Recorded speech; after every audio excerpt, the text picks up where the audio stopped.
So the other thing I think about when I'm here alone, autistic, photographer, old, is love. And that's a hard thing to talk about, right? It's kind of thing, it's an emotion, makes some people cry. And for an autistic person, it's something that we observe, but don't really have a difficult time understanding, feeling it.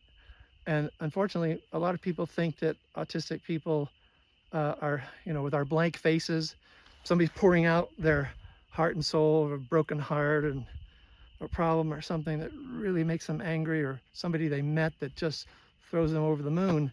And we might have a face, well, it's dark now, but maybe that's what it's, dark face, dark, blank expression.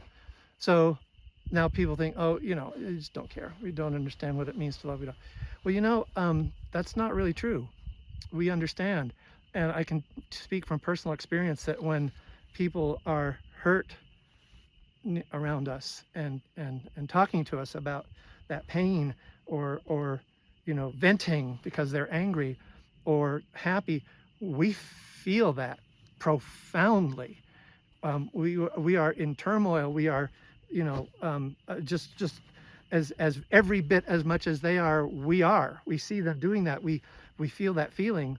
The problem we have is the wiring that goes from that emotion and feeling that profound emotion to our face, to knowing how to express it. It's different than everybody else. So we don't quite know how to make the right face. We don't quite know often how to say the right words.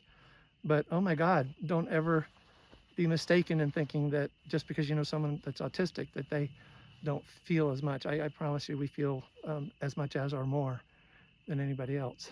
And in my life, I have lots of things like that, emotions that I feel, people around me who I love, people around me who scare me, people around me who I differ from and sometimes argue with, but that's a family.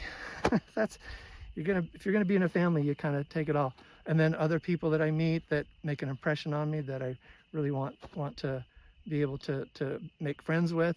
And for most of my life after college, I didn't think I could. I thought I was antisocial. I thought, yeah, I'm not good at doing that.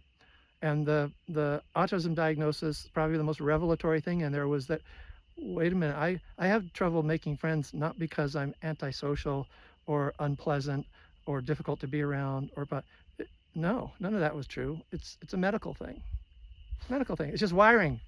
The wire that goes over here and goes over here sends a different signal.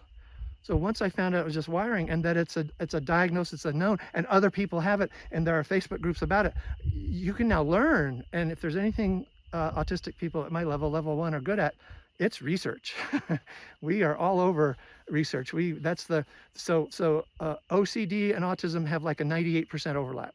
They are identical in their presentation. There's one tiny little detail that differs them. They spent 2 hours with me during my screening at the very end on that one detail. Up until then, I could have easily been just as much OCD or autism.